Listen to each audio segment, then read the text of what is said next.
You're a mammoth of a guy. You're a tall guy. You're a big guy. You got a lot of tattoos. You got the dreads. And then when I met you, you're just like, hey, how are you? And I was like, who is this guy? Like, I want to know more. I play in a metal band called Armed for Apocalypse, and I'd say it's sludgy, thrashy, pissed off metal, but we're all sweethearts. I want to be a role model. I want to lead by example. So I've been sober for like 3.5 years, and quick quote from my dad, ready? Yeah. A quitter never wins and a winner never quits. Like that has resonated with me my whole life. All right, ready? Hey, you go first. No, you go first. No, you go first, Nick. Lain, you go first. I'm going to go first this time, buddy, but I am so privileged you've made the trip down to see us here in Chico, and I get to share you with our listeners. So this is Lain Hensley again, host of You Go First. It's a podcast about people that inspire me, that have come across my life, who I just thought, man, in my quest to help people learn to go first in their lives when they're terrified, when they need change, when they got to shake it up, I find these people, and you're one of those people. So with that, I want to give a huge welcome to Mr. Nick Harris. Welcome to the podcast booth today. Yeah. Thank you for having me, Lain. It's an honor to be here, man. Thank you so much. I know you listened to the show and you contacted me and we started talking about like your brand, nickharris.com, right? Yeah, that's nickWharris.com is what we're going to go with. And I don't know, my social media is all Black Wild right now. So I think we're going to go with Nick W. Harris, a.k.a. Black Wild. Because I don't want to like change that because I got the Black Wild nickname from a really good friend and like a musical mentor. He's in a band called Crowbar, Kirk Winstein. I don't ever want to change that, you know? All right, you got to slow down a sec because our listeners barely know who you are. Fair. Yeah, so Nick has helped out at leadership camps that I've been a part of before.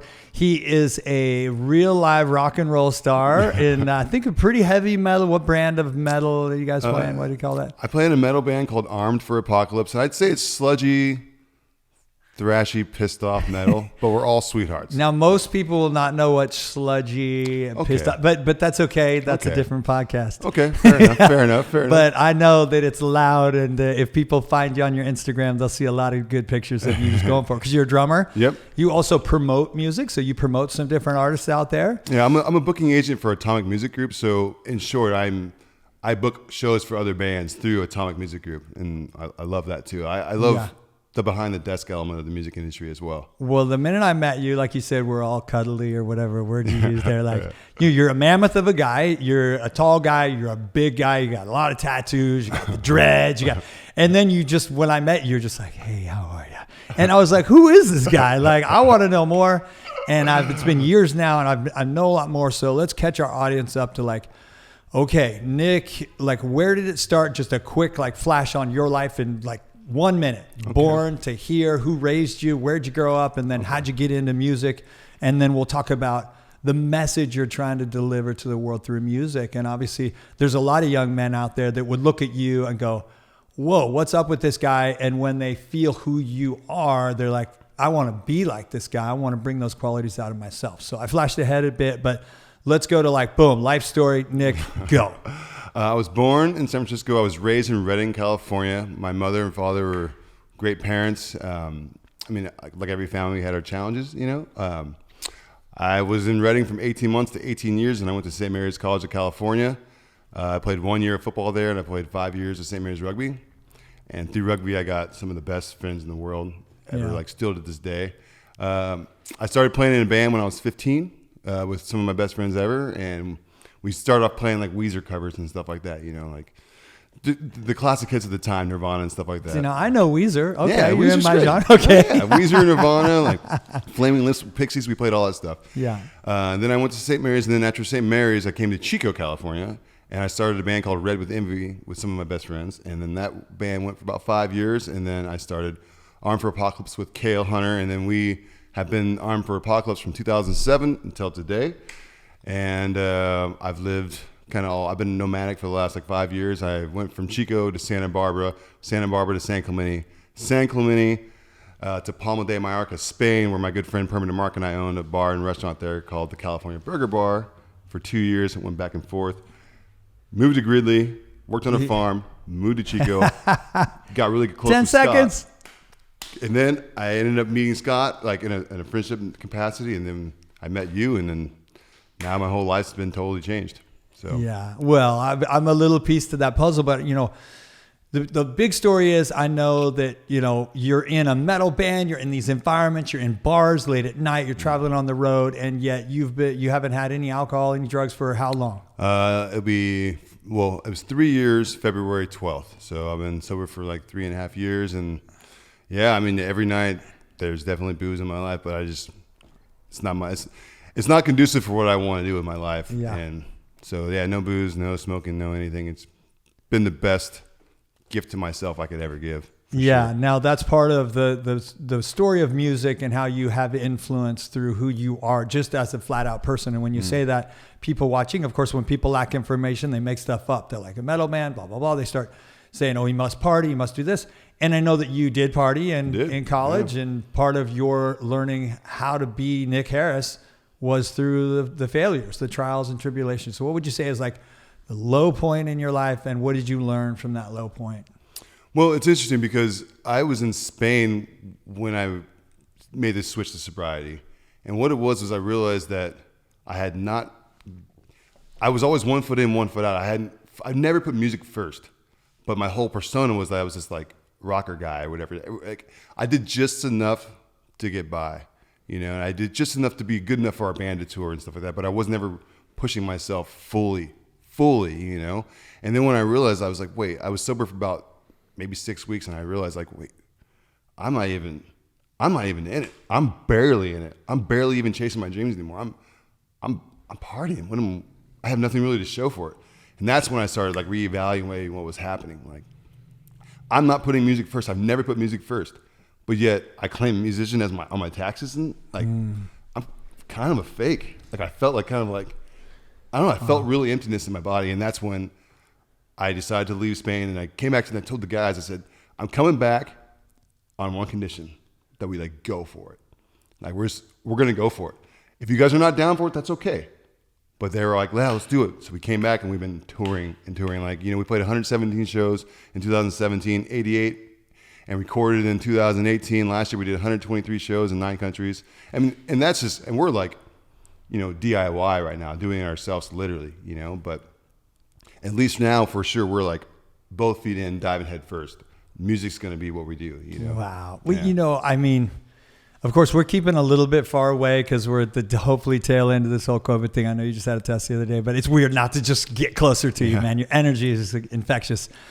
But, when I think about, I think it's a really humbling moment. And there's a lot of people out there that this probably resonates with. Like, am I really all in for what I claim I'm all in for? Mm-hmm. And that's emotional. Like, that's a kind of a terrifying thing. Am I really all in with every cell in my body, with every habit, with every pattern? I talk sometimes about Roger Bannister, breaking the 4-minute mile. It's like, well, what part of him broke it? And the answer is every cell in his body was prepared to break that, from his mind to every cell in his body. And is anybody really all in like that? And what does it take to get all in? And you have this way of like just being humble and just observing and then really owning stuff. And I don't know like how you got so grounded. So were you always grounded like that, or how did that come to you? Like, I wasn't always grounded. I was, I don't know a better word for it other than like I was a little bit of a fake kind of like I said, I was 1 foot in, 1 foot out.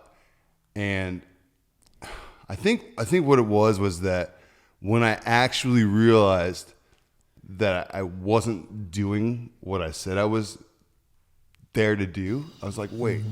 Then I had to reevaluate my whole life, and I looked back at everything, and it took me a long time to really realize, like, oh man, I'm barely even trying.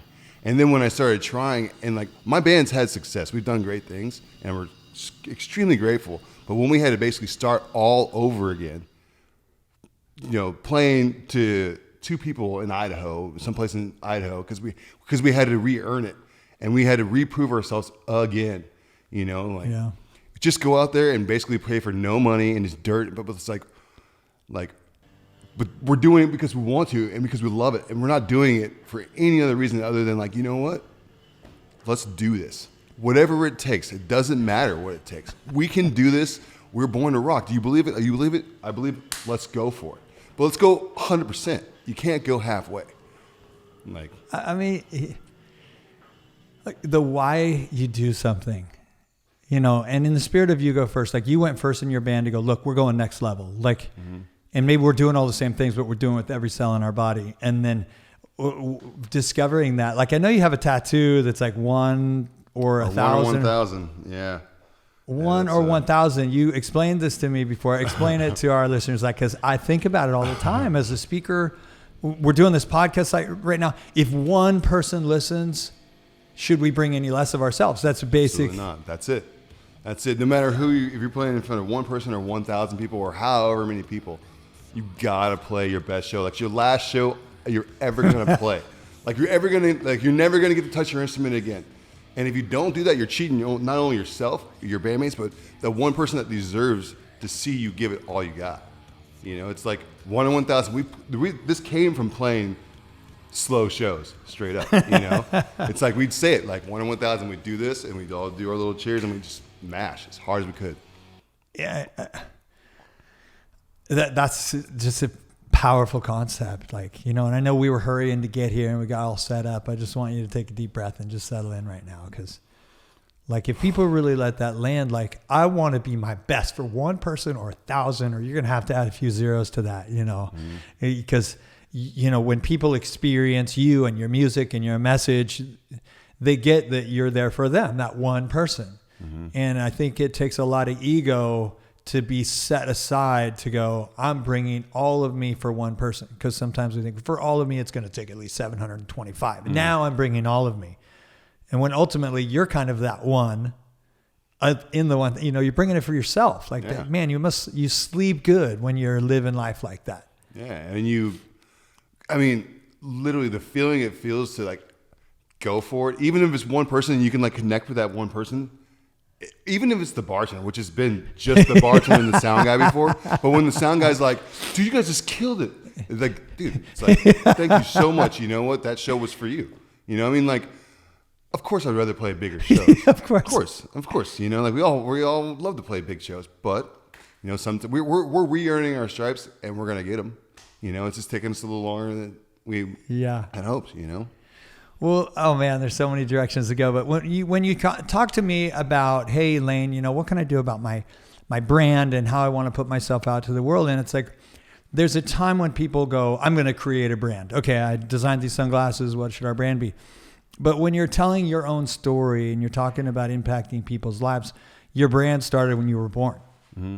It started when you grew. On how tall are you? 6'4". You get 6'4". All of a sudden, my brand is I'm 6'4". Okay, my brand is I've got muscle. My brand is this, and my brand are all these life experiences which we don't really architect in the idea like we write a brochure. So the brand is you. It's authentic. It's sincere. It's grounded. What do you want to like have people experience when they spend some time with Nick around music or your message? Like, tell me some of that story. I think it starts with this. Like, I want is I want to be a role model. I want to lead by example, you know, and I want to share myself through my experiences in the way I live my life, you know, and like the 1 in 1,000 thing. Like, I want people to know that every single person on this earth is allowed or is no one is off limits to success. No one is off limits to happiness. No one is off limits to the abundance that they seek. And I want to show people that we all have the potential. It's going to take work. Like, my whole thing right now, like, I was just telling Ross, like, when we got home from tour, I was like, I'm going to put in the work. I'm going to play guitar every single day. I'm going to play drums 4 days a week. And like, for me, my whole mantra, my whole paradigm right now is do the work. It's for myself. Like, and it's just, no one's going to make me a better drummer. There's only one way for it to happen. No one's going to make me a better guitarist. There's only one way for that to happen. And that's for me to go do the work, you know? So what I want people to know is that, or what I want to show people with my actions and the way I live my life is that I'm doing the work the best that I can. And I want to be a positive role model for anyone that sees me or witnesses me or interacts with me, knows that like they can do the same thing. And let me show you how I do it. Everyone's going to find their own way. But this is how I'm doing it, and I'm living my best life the best that I can. I'm doing it soberly. Not everyone has to be sober, but for me, it's the most conducive lifestyle for me, Yeah. So. Well, part of that example, of course, I know I've seen you with young people, all the high school kids that they're just like, you're this hero to them, this rock star, but they never hear you play music and you get this rock star status. And part of that, that example you said is like, hey, you can make choices to not drugs, alcohol, peer pressure. You can express yourself and you don't have to fall into some stereotype just because you express yourself in the same way as somebody that takes a different path, like you said.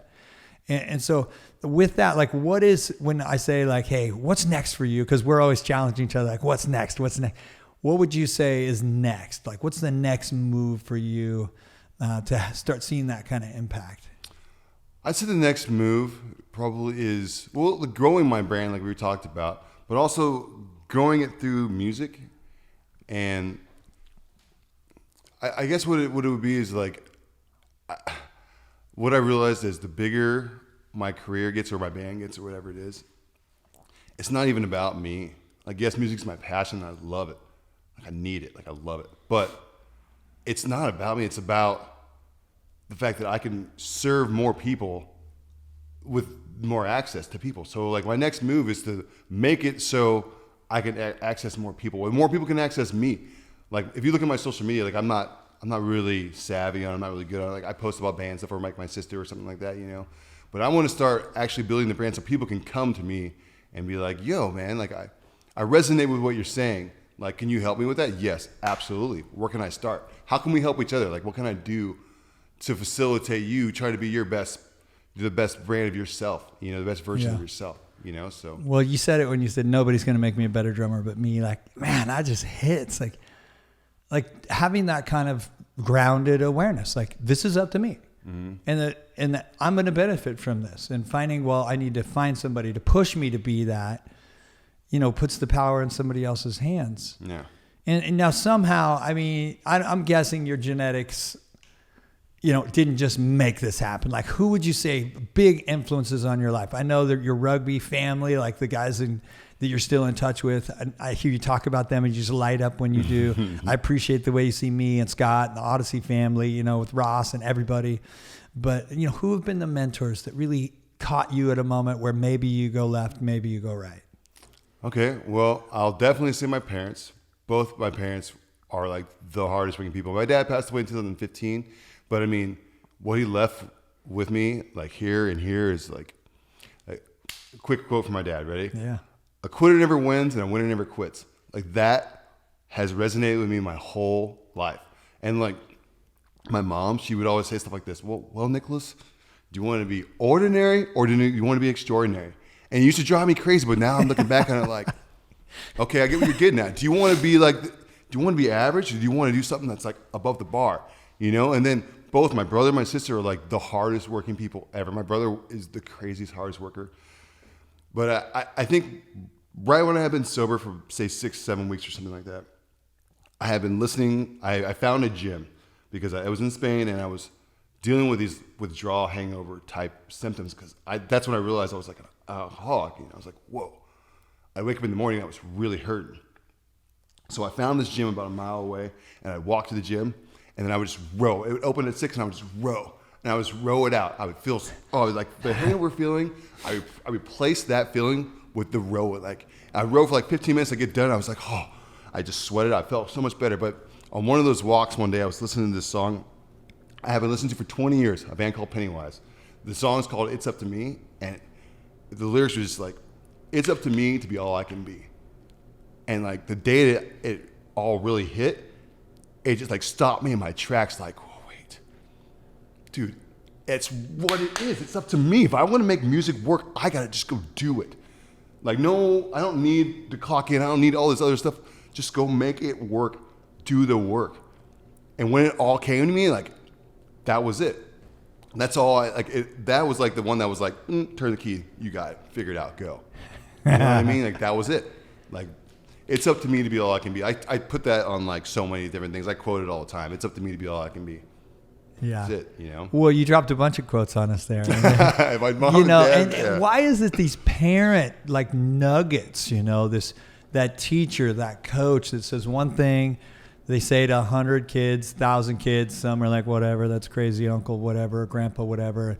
And for you, it's like, whoa, that's what I needed to hear. Mm-hmm. And I think it's hard when you're the one delivering those messages sometimes to your kids, to yourself, and when it's delivered in a song, like that's the cool thing about music. It can communicate things to us, right? With rhythm and words, and just like when that hits us in the soul and says, this is going to be a moment where your life changes.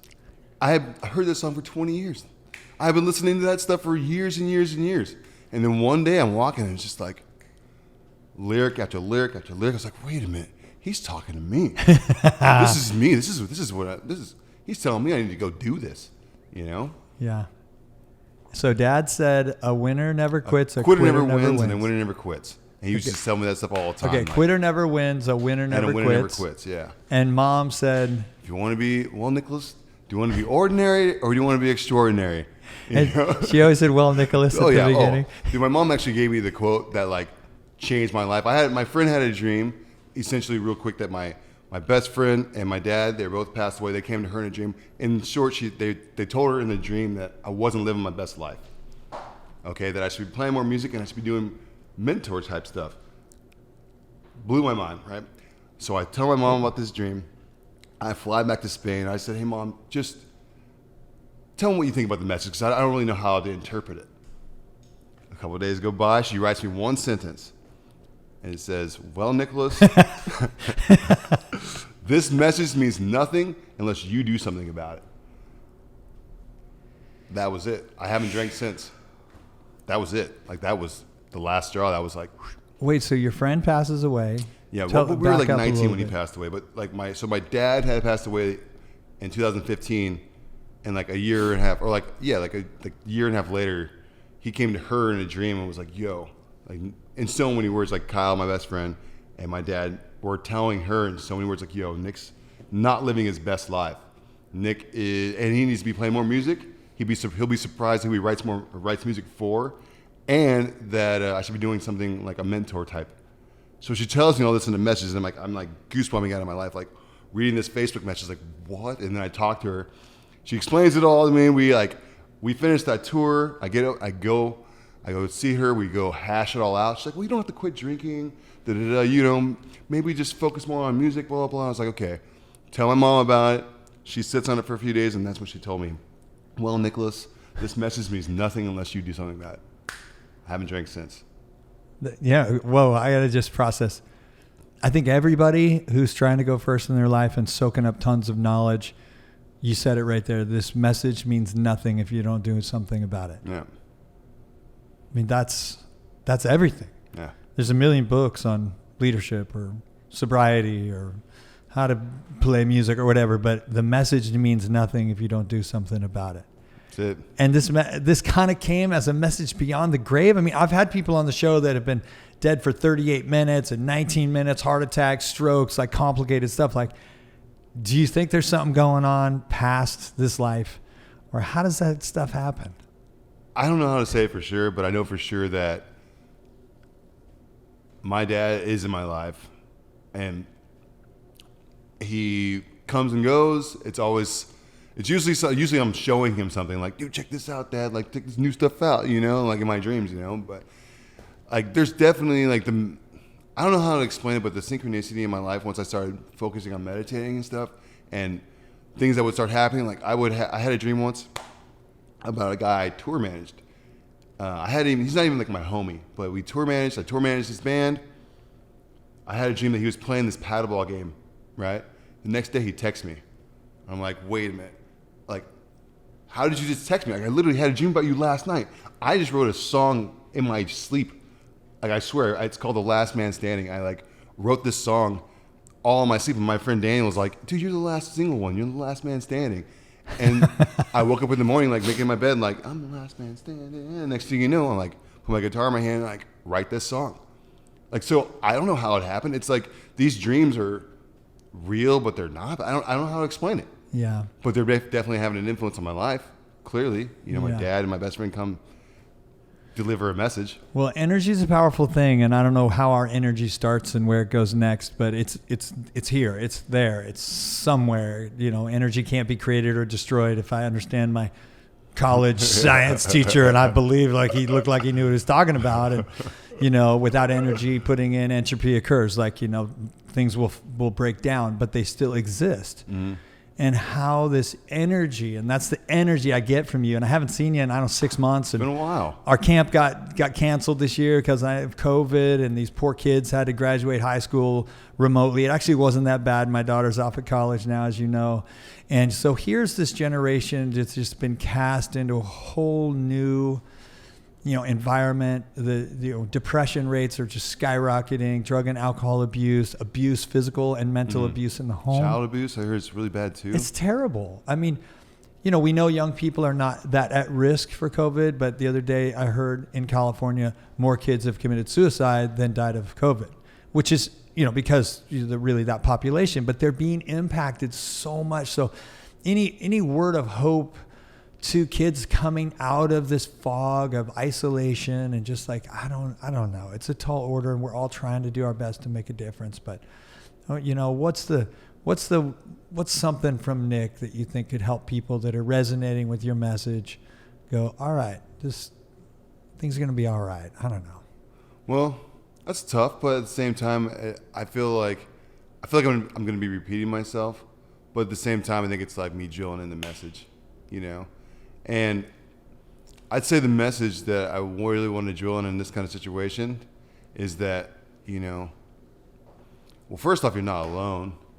Second off, we have people like you, myself, and Ross, and all the people around us, and our friends and mentors that are there for support, even though you may not realize it. But as I said before, no one's off limits to anything. No one's off limits to having the happiness or the success or the love that they seek, like you and I and Ross and everybody get included, So I would just, like you say, you're number one dreamer or one dreamer? One dream chaser. One dream chaser. Yeah, I always say it. I'm a dream chaser, Yeah. And in order to chase the dream, I had to put one foot ahead of the other and go for it, Yeah. So I would encourage young people and all people right now to keep the faith and also to remember that we all have a chance.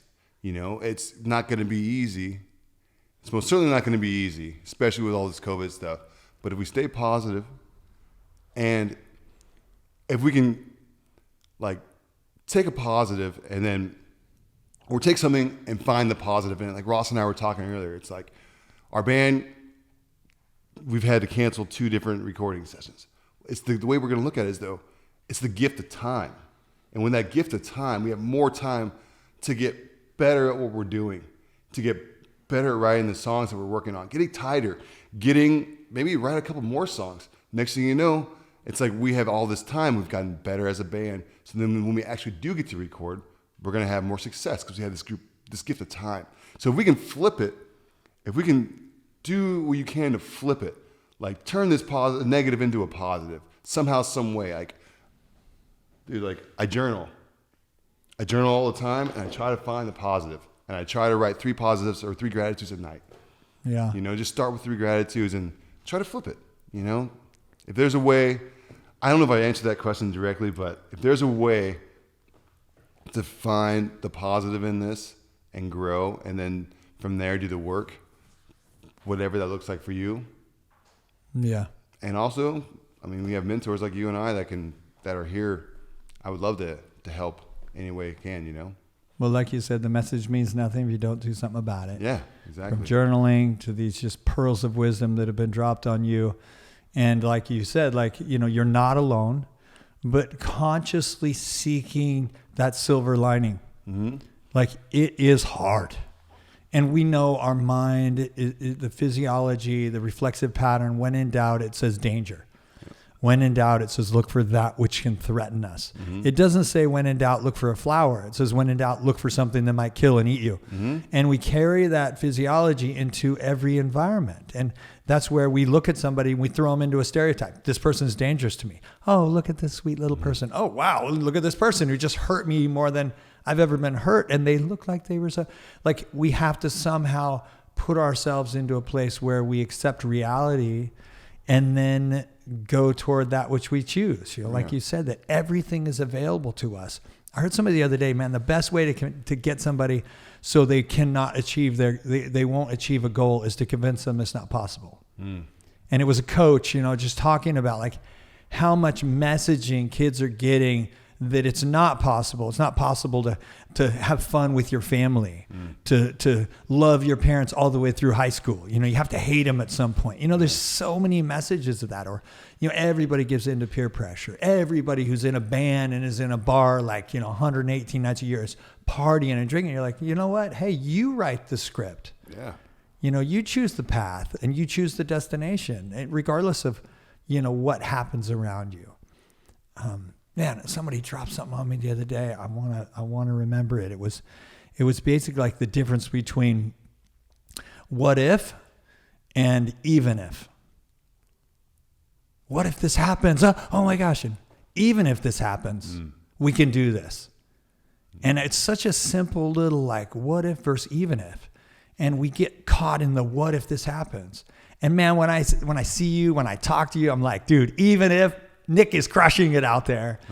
And I just am so excited to be able to honestly be a part of introducing you in this new chapter of really trying to put yourself out there and go, the brand has been created. It's not a fake, it's just you that needs to be told, hey, you guys have him come and talk to your kids.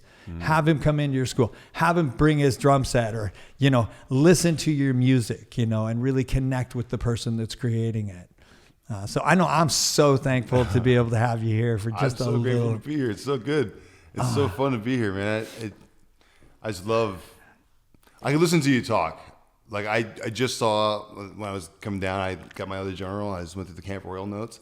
Just Lain, there's so many my favorite, I know you're going to say it's someone else's, but it's still my favorite. And I've been weird lately. I've been gifting books. I don't even know. I've become my mother. And I'm okay with that. My mom's rad. But straight up, I've been gifting books and I'll write a letter in the book. And I always say, my good friend Lain Hensley told me, okay, you can lead a horse to water where you can't make it drink, but you can make it thirsty. And I'm trying to make you thirsty. I know that's not the exact quote, but that's what I write. That's it. And I'm trying to make you thirsty by giving them the book. And it's that's my Lain Hensley right there. It's so good. Yeah, well, you make me thirsty for more, man. I love following your Instagram. I can't wait to see your website come together. Thank you. So we'll put links to all of those things. Send us some photos and videos and whatever, because Ross is a master. This will be on YouTube as well as on a bunch of different podcast platforms, so people can see you and see pictures of you and the band and so forth. And so whatever you send him, he's a genius at weaving all that stuff in there. Okay, cool. Thank you. So on behalf of me, the Odyssey family, the You Go First family, and all of our listeners, that I hope you're just soaking in this wisdom from Nick Harris, man. And what's the website going to be again? It's going to be Nick W. Harris. So NickWharris.com. And the W is? William, Nicholas William Harris. My business partner, William, will appreciate that. Yeah, we try to do other ones like NicholasWilliamHarris.com. And they're all taken. Not available. So, yep. Yeah, it's okay. That's all part of it. It's all right. It's what it is. You're the only URL, man. You are a up. unique human being, and you bring a light truly into the darkness of the world, bud, and keep doing it, man. Thank you very much, Lain. Thank you for having me, man. It means a lot. Yeah, you're welcome. All right, and that's it. So give a round of applause for Nick. Yeah! Woo! Thank you. Thanks for listening to another episode of You Go First. We hope you enjoyed the show. If you want to listen to another episode, you can find us at yougofirst.live, or you can see more about our host, Lain Hensley, on his Instagram at OneDreamChaser. To learn more about his company, Odyssey Teams Inc., go to odysseyteams.com or follow all their social media channels at Odyssey Teams. Thanks again, and we hope that you will go first to share our podcast with a friend or colleague. Now, you go first. Don't forget to like us on the button below. Follow us by clicking the bell. You'll get all future episodes, as well as you can certainly find the podcast on the audio version everywhere where podcasts are found. So we're looking forward to the next episode. Got a lot of really exciting guests coming up. Thanks for watching.